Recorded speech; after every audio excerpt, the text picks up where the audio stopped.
जेव्हापासून त्या थुक्यानं त्याला इथं यायला भाग पाडलं ना तेव्हापासून हे गोकुळात असं व्हायला लागले. कोण करतं हे म्हणते नंदाची या पुरे आजी चोरी केली खरी सवे थुकिया मेला त्यानं आगुना आणला बस हे त्याच्यामुळं सगळं घडतंय. हे आपण असं जर सहन करत राहिलो तरी उपयोगाचं नाही. म्हणून आता हे जे करतोय या खोड्यांची गारहाणी आपण घेऊन गेली पाहिजे. न्यायचे कुणाकडं मग त्या काळात एकच कोर्ट होतं ते म्हणजे पाटलाचं घर. पाटलीनबाईकडं त्याच्यात आईकडं मग सगळ्या कवळांनी एकत्रित येऊन झुंडीनं भगवान परमात्म्याचे गारण सांगण्याकरता नंदबाबाच्या वाड्यावर यशोदेकडं विठ्ठल विठ्ठल येऊन वाड्यासमोर उभ्या राहिल्या हाका मार लागल्या यशोदे आली बाहेर. काय प्रकारे आवारी आवारी आपुला कान्हा नासी येल्या मोठ्या सुना अधुनी लाज का नये तुझी या मना तुझी तुलाची गोड वाटे कान्हा आवर त्याला आवर. अगं आवर आवर असं म्हणता मग आलात कशा करतात ते सांगायला आलो. गारहाणे सांगाया येती गोकुळीच्या अगं हा करतो काय. गवळणीने मागं बघितलं म्हणले संख्या भरपूर आहे. असा गोंगाट केला तर कोणाचंच गाणं ऐकायला जाणार नाही. मग गवळणीने ठरवलं की आपण आपले प्रतिनिधी पुढं पाठवू. मग प्रतिनिधी 5-6 ते गडबड करू लागले. यशोदा म्हणाली वेळ कमी आहे. तुमची गाराणी मी ऐकून घ्यावी असं वाटत असेल तर रांगेत या जरा दोरीत या. आणि मग गवळणीने लाईन लावली. गवळणी आपापले गारणं सांगू लागली. पहिली आली काय केलं त्यानं काय केलं. काल आला माझ्या घरादारी निजला होता म्हातारा घेऊन येता का डेरा फोडीला सैराट त्यावरी फोडला असं करतो हा हो. एवढ्या दुसरी म्हणली बाजूला हो वेळ कमी आहे. नियोजित वेळेपेक्षा 5 मिनिटं एक्स्ट्राचे झालेत पुन्हा उरक लवकर. दुसरी आली ती गारणं सांगू लागली. यशोदे काय केलं माझ्या घरी येऊन. दुसरी आली धावत या नगबाई काय केली मात मुखाशी मुख चुंबन देत गळ्यामध्ये हात घालीत हगे बाई कोणाशी यावर येणं यशोदे बाळ तुझा काना कोटवरी सोसू धिंगाना असं करतो. म्हणजे हो. तिसरी म्हणली हो बाजूला वेळ कमी आहे. तिसरी गाणं सांगू लागली. तिसरी आली धावणी या नगबाई काय केली करणी पतीची दाढी माझी वेणी दोन्हीची गाठ देवणी गाठबाई कोणाशी सुटे ना यशोदे बाळ तुझा काना कोटवरी सोसू धिंगाना असं करतो. म्हणजे असं करतो हा. एवढी चौथी म्हणाली माझ्या घरी आला तर आला मोकळा नाही आला काहीतरी घेऊन आला. काय घेऊन आला हातात जळतं लाकूड घेऊन आला. मला म्हणतो कसा घेऊन आला अग्न. म्हणजे कशाला घेऊन आला रे. मला तुझ्या घराशी लावीन तुझं घरच पेटवून देईन असं करतो हा. तिसरी 5वी म्हणते माझ्या घरून याने कहरच केला. सकाळी सकाळी अगदी दिंडी सोहळा निघणार होता आमच्या दारातून जाणार होता म्हणून मी रांगोळी काढत होते. पूर्ण रांगोळी काढलेली रंग भरलेला थोडासा एक कोपरा राहिलेला एवढ्याच पळत आला. मला वा वा वा वा वा गवळणी काय सुंदर रांगोळी काढली. पण याच्यात अजून एक कलर भरला असताना अप्रतिम दिसली असती. मला खरंच वाटलं. मी त्याला विचारलं कृष्णा कोणता रे रंग भरू याच्यात म्हणजे माझी रांगोळी सगळ्यांपेक्षा अप्रतिम होईल. तो म्हणतो कसा तू बाजूला सर रंग भरायचं का मी करतो. मला वाटलं खरंच हा रंग भरेल. मी बाजूला झाले. मग यशोदेने विचारलं त्यांनी रंग भरला का नाही. ती म्हणली भरला पण रांगोळीचा नाही त्याचा रंग भरला. काय केलं मुतला त्याच्यावर अष्टदळ काढिले अंगणी वरी मुते चक्रपाणी. सगळ्यांची गारहाणी ऐकली आणि यशोदा म्हणू लागली का ग याचं गारणं करता पण 12 वाजायला आले तरी गारणे थांबत नाहीत. तुम्हाला कसं कळत नाही बाळ सगुण गुणाचे. शेवटी देवाने विचार केला किती डोकं फोडलं तरी यशोदा माता लोकांचं ऐकणार नाही कारण ती सखी आई माझी असं. मग देवाने घरातच चोरी केली. यशोदेला प्रचिती आली. सांगितलं कृष्णा विश्वास नव्हता बसत रे. आता तू गावात राहायच्या लायकीचा राहिला नाहीच. उद्या जाई राणा सवे घेऊन गोधना विठाला विठाला गोपाना हाक मारली देवानं उद्यापासून गावात नाही मग रानात या रे तुम्ही गाया घेऊन सारे गोपाळ रानात या. उद्या सगळ्यांनी सूर्योदयाबरोबर सगळे गोपाळ आले. देव निघाले अभ्यंगस्नान पिवळा पितांबर खांद्यावर कांबळी डोळ्यावर मरीपेच्याचा मुकुट केवढं कुंडल हातामध्ये काठी आणि भगवान परमात्मा निघाले दिवसभर नजरेच्या समोर. आता मात्र गाईच्या मागे निघाला. यशोदेच्या डोळ्यात पाणी आलं. गोपांना म्हणते कशी ऐकलं का रे पोरांनो पेंड्या वाकड्या सुदाम्या काय मैया लेकरू लहान आहे माझं एक काम करा ना जवळची खेळा जाऊ नका दुरी सांभाळा मुरारी प्राण माझा.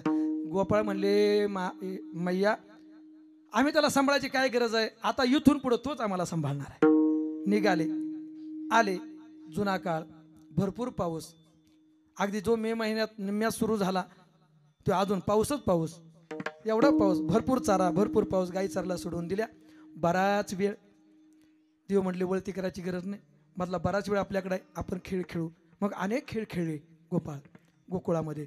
यमुनेच्या वाळवंटात कोणते कोणते खेळ खेळले?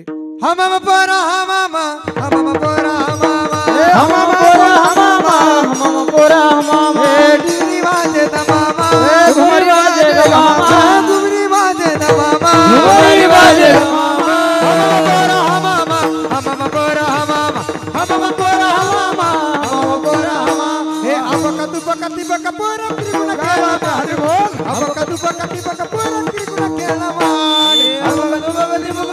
त्रिगुण खेळ मांडू अबकदु बकती बक मोरा त्रिगुण खेळ मांडू खेळ विट्टू दांडू पोरा खेळ विट्टू दांडू खेळीटी दांडू पोरा खेळ विटी दांडू दुबा दिबा अपका तुपका तिपका पोरा त्रिगुण खेळा मांडू अपका तुपका तिपका पोरा त्रिगुण खेळा खेळे भबरा गबाजी भबरा खेळे भबरा गबाजी भबरा खेळे भबरा गबाई भबरा खेळे भबरा गबाई भबरा या राधिकेचा नवरा नवरा नवरा खेळे भबरा गबाजी भबरा खेळे भबरा गबाई भबरा अरे कानोबा खेळ डाव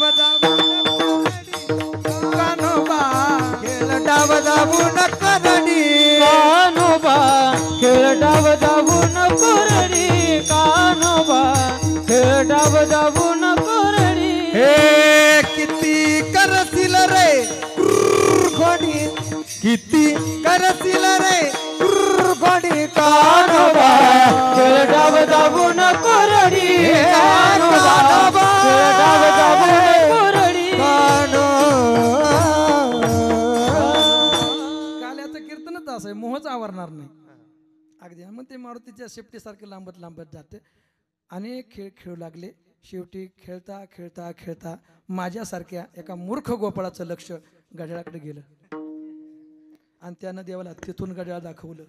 बघ, देव म्हणले काय बघू, जाऊ दे ना घरी.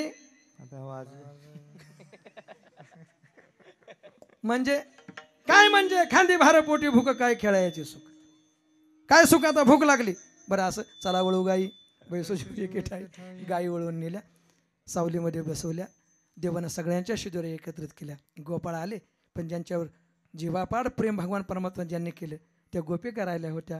मग वेणू वाजवला, आहारे सावळिया कैसी वाजवली मुरली. त्यांनाही बोलवून घेतलं. कमळाच्या पाकळ्याप्रमाणे गोपाळ बसवले.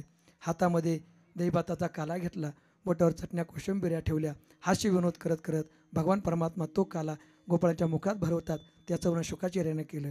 मधोमध भगवान परमात्मा वाय, पिवळा पितांबर, मयूरपेजाचा मुकुट, केर कुंडल, खांद्यावर कांबळी, एका बाजूला मुरली, एका बाजूला शिंग, हातातला काला गोपाळांच्या मुखात भरवत भगवान परमात्मा हास्य विनोद करतायत. तो अवर्णनीय आनंद पाहण्याकरता स्वर्गातल्या देवाने आकाशात गर्दी केली आणि तेच गोपाळ त्यांना वाकुल्या दाखवत तो भगवान परमात्म्याच्या हातून पावलेला प्रसाद आनंदानं सेवन करतात. आणि याचं वर्णन शुकाचार्य श्रीमद भागवतात करतात. विठाला पटयो शृंगवेत्रे च कक्षे वामे पाणो मसृण कवलं तत्फलानंगुलुषु तिष्ठन्मध्ये स्वपरिसृदो हासयनान् भविस्वैर् स्वर्गे लोके मिषति भुभुजे यज्ञ भुगबाल केली ही गोपाल कृष्ण भगवान की जय. जो काला गोपाळांना घेऊन भगवान परमात्म्याने यमुनेच्या वाळवंटात केला, तोच काळा ज्ञानोबारांनी वारकऱ्यांना बरोबर घेऊन चंद्रभागेच्या वाळवंटात केला. एकच टाळी झाली चंद्रभागे वाळवंटी, माझा ज्ञान राजगोपाळाची लाह्या वाटी. तोच काला साधू संतांनी गावागावापर्यंत आणून पोहोचवला. अखंड हरिनाम सोहळा किती दिवसाचा असू, शेवटच्या दिवशी काल्याचं कीर्तन, भगवान परमात्म्याच्या चरित्राचा उच्चार आणि दहिलाईचा काला ज्यांनी आपल्याला आपल्या जीवनामध्ये घरपोच केला त्यांचं एकदा भजन. ज्ञानेश्वर ज्ञानेश्वर माऊली, ज्ञानराज ज्ञानेश्वर माऊली, ज्ञानेश्वर